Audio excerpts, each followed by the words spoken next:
Good morning. We're working with the Gospel of Thomas. We're on the third week. Gnosticism essentially is what I would call a perennial wisdom, a wisdom that comes up over and over throughout different parts of the world at different times.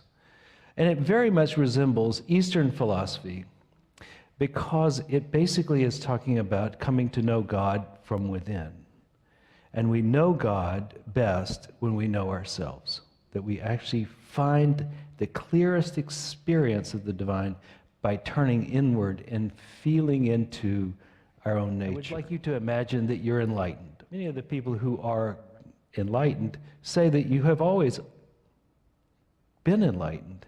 You've just refused to notice it.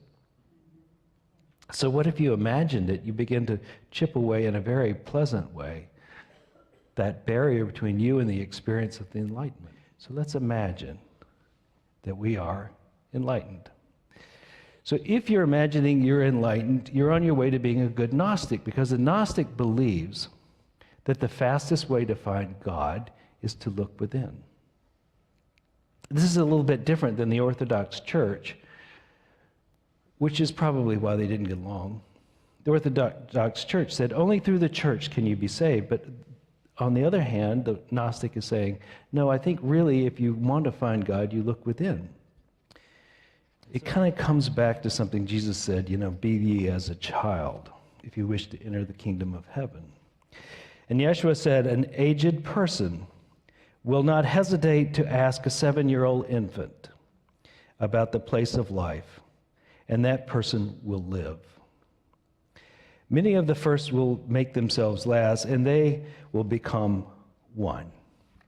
And so this backtrack, the divine demiurge, you, this backtracking up, we go back to remember who we are at the beginning. This remembering who we are. So this awakening, this enlightenment that we're working on is really something that has always been here. We have just cascaded down into the present moment. And if we stay in this world and get completely consumed by it, we will forget completely who we are, who we really are. Now, a way of remembering is to imagine. I don't recognize myself as a divine being. I don't recognize myself as holy or having the force of the universe flowing through me. I don't get that. Yeah, of course you don't, because you made up this story over and over and over to the point where you don't really remember or imagine, really, who you really are. So why not jump over it? Become the imagination of being an enlightened being. We don't have time for you to go through 100 lifetimes. The world needs you to be awakened now. Now. And in essence, as you begin to widen, your narrowness of your definition of yourself begins to widen out too, and you begin to lose this tight, puckered expression of who you are. You begin to open up, right? See, it's all big enough. We're big enough to handle even a little phone call, right? It doesn't matter. It's just open to all that is. And then you begin, as you begin to imagine you're awake and alive as the Spirit itself, as you begin to experience that, then the whole world comes from being out there to being in here. But this idea that you could imagine being awake right now, and that your next breath, you're breathing in the world and you're breathing out the world. You've ceased to be this tight little puckered prune of a person, and you begin to be the full plum of who you really are, right? You open up.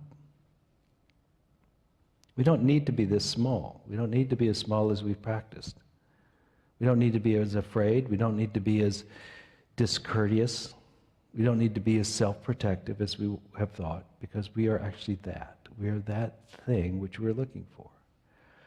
And the idea of studying the Gospel of Thomas is to have these little hints to remind you, look to see who you really are. Now, part of the looking, when I talk about it, it sounds very thought process oriented, but it can also be from the heart. That essentially, you look with your heart, you open your heart, you begin to open. As you open your heart, you begin to open to the all that is. And the whole world can then fall inside your heart.